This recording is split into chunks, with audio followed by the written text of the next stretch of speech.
La mujer del pasillo. Una noche de Halloween, por hacer algo de miedo, jugamos a la ouija, cosa de la que siempre me arrepentiré. La noche era fría, en el ambiente se notaba un aroma extraño, no sé definirlo con palabras. Unos amigos y yo buscamos una vieja ouija que mi familia siempre ha tenido guardada. Era de mi bisabuela, la cual había muerto cuando yo aún no había nacido, y siempre había querido conocerla. Mis amigos hacían eso por diversión, yo por un fin, puesto que quería hablar con mi bisabuela. La sesión comenzó, entre risas mis amigos bromeaban, yo estaba muy serio, concentrado, pero ellos no lo notaron, hasta que cayó un rayo que iluminó toda la habitación oscura, seguido de un trueno, que estremeció hasta el último de mis huesos. Asustados por el rayo, mis amigos, se quedaron en silencio, como yo, concentrándose, de repente, el puntero de la ouija comenzó a moverse. Preguntamos al unísono, quién era, pero no respondió. El puntero se movía sin cesar de un lado para otro, sin formar palabras. Al final paró, y lentamente, formó las siguientes palabras. Estoy yendo a por vosotros. Era una mujer, que estaba en el pasillo y gritaba por entrar a mi habitación. El cerrojo estaba echado, no podía entrar, pero parecía que iba a tirar la puerta abajo. La mujer gritaba desesperada, la puerta iba a caer, así que empujamos la cama para trancarla. La mujer cada vez más desesperada, gritaba mi nombre. Yo tuve el impulso de abrir la puerta, pero me contuve, esos gritos eran aterradores. Me lancé a abrir la puerta, quería verla, tenía que verla, pero mis amigos me agarraron. Los gritos cesaron, una de mis amigas, tuvo un ataque de nervios. Nos acercamos a consolarla, pero una voz grave y fuerte salió de ella diciendo que no nos acercáramos. Nos quedamos pálidos y aterrorizados sin saber qué hacer. La mujer del pasillo comenzó a gritar de nuevo. Mi amiga se movía de un lado a otro, diciendo que nos mataría. Intentamos abrir la puerta pero no pudimos. Los gritos volvieron a cesar, conseguimos abrir la puerta, yo salí primero, pero se cerró detrás de mí. Oí los gritos aterrorizados de mis amigos, histéricos, pidiendo socorro, dando patadas a la puerta para abrirla, y yo aterrorizado sin poder hacer nada. Escribo mi historia, 35 años después de que ocurriera, pues acabo de salir de la cárcel, culpado por el asesinato de mis amigos, los cuales encontré muertos cuando conseguí abrir la puerta de mi habitación.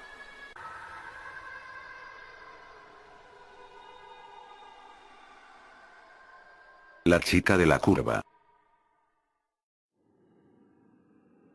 Pasaban 15 minutos de las 9 de la noche cuando Juan decidió irse. Llevaba varias horas delante de la pantalla del ordenador, sin apenas pestañear y pensó que ya era hora de marchar a casa. Fuera, en la calle, ya había anochecido hacía un buen rato. El viento soplaba con una fuerza inusitada, como antesala de una tormenta que estaba a punto de llegar. Cerró la oficina y salió del lugar camino a casa. El frío arreciaba y empezaba a lloviznar. Con paso rápido entró a su vehículo Renault que pese a los años, se encontraba en bastante buen estado. Abrió la puerta y con rapidez se introdujo en su interior. Giró la rueda de la calefacción al tope, y se dispuso a iniciar la marcha hacia su hogar.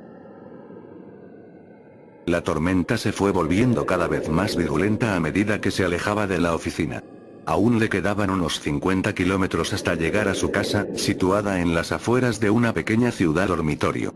Decidió encender la radio para hacer el trayecto más apacible. Sin embargo, la grave voz del locutor de ese programa de misterio que tanto le perturbaba, inundó el oscuro interior del vehículo.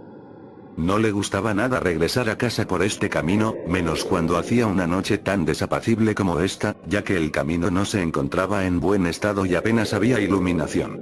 De hecho, se había producido en ella varios accidentes en los últimos años. Esto también había dado lugar a habladurías de la gente, que afirmaba que en una curva se aparecía una mujer joven vestida de blanco y con aspecto desaliñado. Juan no era una persona que diera mucho crédito a este tipo de historias. Sin embargo, tenía que reconocer que había algo en esa carretera que le provocaba una sensación extraña, de intranquilidad. Solo el resplandor de los faros delanteros era capaz de romper con la negrura de esa noche. De pronto, una sensación muy extraña se apoderó de él. Se dio cuenta que no se escuchaba ningún ruido, salvando la radio y el sonido del motor y los neumáticos sobre la gravilla. Decidió parar en el arcén sin saber bien para qué, ni qué se encontraría. Abrió la puerta del coche y salió. Fuera llovía copiosamente, pero apenas se escuchaba algo más que el ruido del motor y el golpeteo de las gotas de lluvia en el techo del coche. Se introdujo de nuevo en el vehículo, e inició la marcha, sin haber despejado del todo ese hormigueo que tenía en el estómago. Su incertidumbre duró poco tiempo. Al mirar por el retrovisor interior del coche se dio cuenta de que no iba solo. Una mujer totalmente empapada, con un vestido blanco y la mirada ausente se encontraba en el asiento trasero. Su corazón empezó a latir aceleradamente. Frenó en seco y con sus manos se tapó el rostro, con la esperanza de que todo fuera fruto de su imaginación. Sin embargo, al volver a mirar por el retrovisor, la figura seguía sentada en el mismo lugar. Juan se giró y balbuceando preguntó a la mujer quién era, y qué hacía allí. Sin embargo, esta no articuló palabra. Asió la palanca de la puerta con la mano dispuesto a abandonar el coche, y de repente sintió una fuerte presión en el cuello. Notó como dos manos frías como el acero le presionaban impidiendo el paso de aire a los pulmones. Miró sorprendido por el retrovisor y la imagen que vio le provocó pánico. La mujer ya no tenía esa mirada fría y distante, sino todo lo contrario, los ojos parecían que se iban a salir de las órbitas y reflejaban un odio que nunca había visto en ninguna otra mirada. Intentó zafarse de las manos de la mujer pero le resultó imposible. Poco a poco, a medida que el oxígeno apenas llegaba a sus pulmones, fue perdiendo la consciencia, seguro de que iba a morir, pero sin entender aún por qué. Hasta que la mujer aproximó sus labios y dijo con una voz carente de expresión: nos veremos en el infierno, donde estoy desde aquella noche que me atropellaste en la curva que acabamos de pasar. ¿Lo recuerdas? Fueron las últimas palabras que escuchó. Después reinó la oscuridad más absoluta. La escuela maldita. Quiero contaros una cosa que sucedió en mi pueblo. Esta historia es verdad, al menos eso dicen, pero a mí me puso los pelos de punta al escucharla. Todo empezó hace muchos años, en mi pueblo, que por aquel entonces solo era un pueblito más de los muchos perdidos entre las montañas de Asturias. Mi pueblo, como ya he dicho, era pequeñito, apenas tenía una pequeña plaza con iglesia, un parque, una pequeña cárcel y una escuela, con todas las casas apiñadas alrededor. Pero aún así estaba muy orgulloso de su escuela, pues era bastante grande y estaba al alcance de todas las familias, aunque los profesores escaseaban.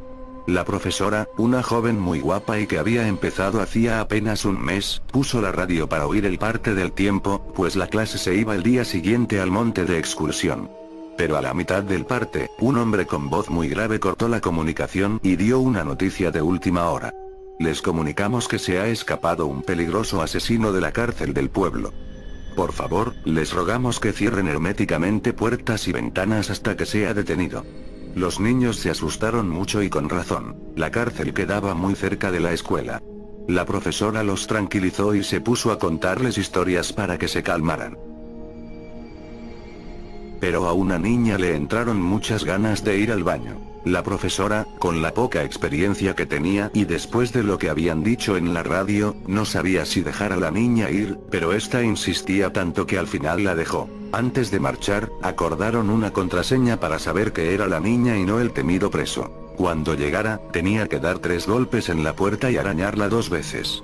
El asesino estaba atento a lo que le dijo y se fue a esconder al lavabo. La niña se fue al baño un poco asustada.